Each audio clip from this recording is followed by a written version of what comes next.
सोचो एक बार, क्या कभी ऐसा हुआ है कि किसी ने तुमसे कुछ करवाया और बाद में तुम्हें रियलाइज हुआ, यार मैंने ये करना नहीं चाहता था, तो किया क्यों?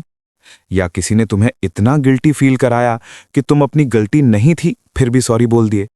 अगर हाँ, तो तुम्हारे साथ मैनिपुलेशन हुआ है। और आज हम बात करेंगे कि मैनिपुलेशन सिर्फ चीटिंग या लाइंग नहीं होती, ये एक साइकोलॉजिकल गेम है जो बहुत स्मार्ट लोग बहुत क्वाइटली खेलते हैं। तो रेडी हो, क्योंकि आज का वीडियो तुम्हारा दिमाग खोल देगा। टाइटल कार्ड, मैनिपुलेशन की साइकोलॉजी। पहले समझते हैं मैनिपुलेशन एग्जैक्टली क्या है। सिंपल शब्दों में, मैनिपुलेशन मतलब किसी को अपनी मर्जी से सोचने या करने पर मजबूर करना, बिना उन्हें पता चले। ये पर्सुएशन से अलग है। पर्सुएशन में तुम ओपनली कहते हो कि भाई ये करो, इसका ये फायदा होगा। मैनिपुलेशन में तुम्हें पता ही नहीं चलता कि तुम्हारा दिमाग ऑलरेडी इन्फ्लुएंस हो चुका है। साइकोलॉजिस्ट कहते हैं कि मैनिपुलेशन 3 चीजें एक्सप्लॉइट करती है: तुम्हारी इमोशंस, फियर, गिल्ट, लव; तुम्हारी कॉग्निटिव बायसेस, मतलब वो शॉर्टकट्स जो तुम्हारा ब्रेन लेता है; और तुम्हारी नीड फॉर अप्रूवल, लोग तुम्हें एक्सेप्ट करें, ये डिजायर। और ये तीनों चीजें हम सबके अंदर हैं, इसलिए मैनिपुलेशन इतनी इफेक्टिव होती है। सेक्शन 2, मैनिपुलेशन के साइकोलॉजिकल ट्रिक्स। अब आते हैं असली गेम पे। ये हैं वो साइकोलॉजिकल टैक्टिक्स जो मैनिपुलेटर्स यूज करते हैं, और ये सब रिसर्च बैक्ड हैं। Trick number 1, gas lighting. ये वर्ड सुना होगा तुमने, बट एक्चुअली होता क्या है? गैस लाइटिंग में मैनिपुलेटर तुम्हारी रियलिटी को क्वेश्चन करता है। ऐसा कब हुआ? तूने तो खुद कहा था। तू बहुत सेंसिटिव है, कुछ भी सोच लेता है।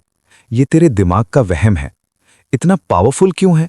क्योंकि जब कोई बार बार तुम्हारी मेमोरी और फीलिंग्स को रॉन्ग प्रूव करे, तुम खुद अपने आप पर ट्रस्ट करना बंद कर देते हो। और जब सेल्फ ट्रस्ट चला जाता है, मैनिपुलेटर का काम आसान हो जाता है। Trick number 2, guilt tripping. ये सबसे कॉमन है और सबसे क्लोज लोग इसको यूज करते हैं। मैं इतना करता हूं तेरे लिए और तू ये नहीं कर सकता। ठीक है, मत कर, मैं संभाल लूंगा खुद, हमेशा की तरह। ये क्या कर रहा है साइकोलॉजिकली? ये तुम्हारी एम्पैथी को वेपन बना रहा है। तुम्हारा दिमाग नेचुरली दूसरों की सफरिंग देख के अनकंफर्टेबल होता है। मैनिपुलेटर इसी डिस्कंफर्ट को यूज करता है ताकि तुम वो करो जो वो चाहते हैं। Trick number 3, love bombing.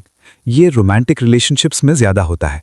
शुरुआत में सब कुछ परफेक्ट होता है, गिफ्ट्स, कॉम्प्लीमेंट्स, तू ही मेरी दुनिया है टाइप्स मैसेजेस। तुम सोचते हो वाओ कितना अमेजिंग इंसान है, बट ये सब एक इन्वेस्टमेंट होती है मैनिपुलेटर की।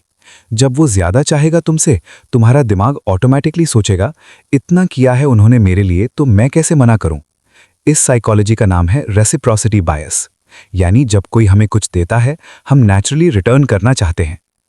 Trick number 4, the silent treatment. चुप रहना एक वेपन की तरह।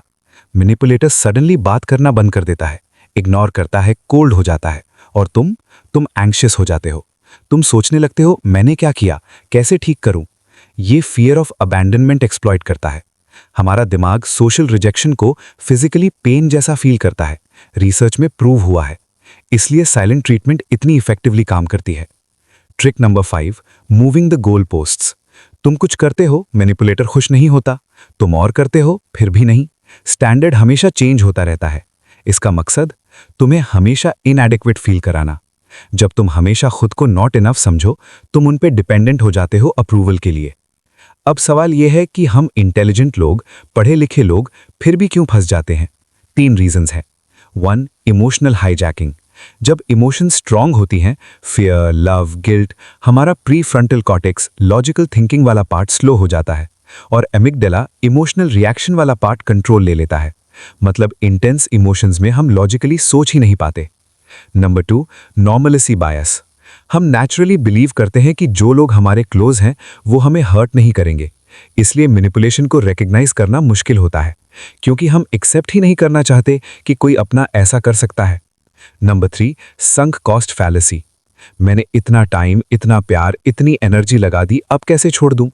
ये एक कॉग्निटिव ट्रैप है। हम पास्ट इन्वेस्टमेंट की वजह से प्रेजेंट में बुरे सिचुएशंस में बने रहते हैं। सेक्शन 4, खुद को कैसे बचाएं। गुड न्यूज ये है कि जब तुम साइकोलॉजी समझ लो तो डिफेंस भी पॉसिबल है। स्टेप 1, अपनी गट को ट्रस्ट करो।